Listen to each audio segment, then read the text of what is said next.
की जंग आज संपन्न हो गई है। यूपी उपचुनाव को लेकर वोटिंग खत्म हो चुकी है और मैनपुरी खतौली में लोगों ने वोटिंग को लेकर अपना उत्साह भी दिखाया है।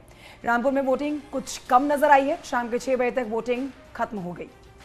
मैनपुरी, खतौली और रामपुर के प्रत्याशियों की किस्मत का पिटारा बंद हो चुका है, लेकिन मतदान फीसदी की बात करें तो इस बार कुछ खास देखने को नहीं मिला है। खासकर कि रामपुर में सबसे कम वोटिंग जो है वो दिखाई दी है और अब तक के आंकड़ों की अगर बात कर ली जाए तो रामपुर में करीब 33% ही वोट पड़े हैं, जबकि खतौली में 58% मतदान हुआ है, तो मैनपुरी में 53% मतदान हुआ है। तो वोट प्रतिशत देखिए, सबसे कम जहां देखा गया, सबसे कम दर्ज किया वोट प्रतिशत रामपुर में महज 33% का मतदान हुआ है रामपुर, जिसके लेकर अब सवाल जवाब होना दोनों ही तरफ से शुरू हो चुके हैं। प्रशासन के ऊपर सवाल खड़े कर रहा है समाजवादी पार्टी की तरफ से। और इस पर आपको बताएं कि मैनपुरी, रामपुर, खतौली में मतदान जो संपन्न हुआ है 6 बजे, अब नतीजे आने हैं 8 तारीख को। नतीजे किसके पक्ष में आते हैं ये साफ हो जाएगा। उपचुनाव की जंग आज जो पूरी हुई है उसमें आपको बाकायदा कैंडिडेट्स के ग्राफिक्स दिखाकर ये बताने की कोशिश कर रहे हैं कि किस सीट पर कौन कौन से चेहरे मतदान में शामिल हुए हैं। और सबसे बड़ी सीट और हॉट सीट जो बताई गई है वो मैनपुरी, जिसमें रघुराज सिंह शाक्य के साथ डिंपल यादव चुनावी मैदान में है। खतौली में राजकुमारी सैनी और मदन भैया मैदान में है।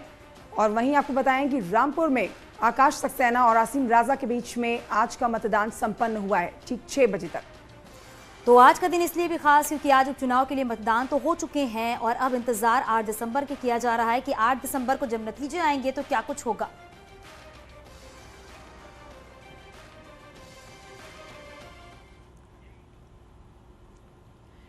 और चलिए अब आपको बताते हैं कि कहां पर कितने फीसदी मतदान हुए हैं। सबसे पहले बात अगर मैनपुरी की कर लेते तो यहां पर 93% मतदान हुआ है। रामपुर की बात करें तो रामपुर में सबसे कम कह सकते हैं कि वोट पड़ा है, यहां पर 33% ही केवल मतदान हुआ है। और खतौली की बात अगर कर लेते तो खतौली में अब तक 58% जो है वो मतदान हुआ है। तो एक एक करके आपको बता रहे हैं क्योंकि ये तीनों जगह बहुत ही खास हो जाते हैं, मैनपुरी, रामपुर और खतौली।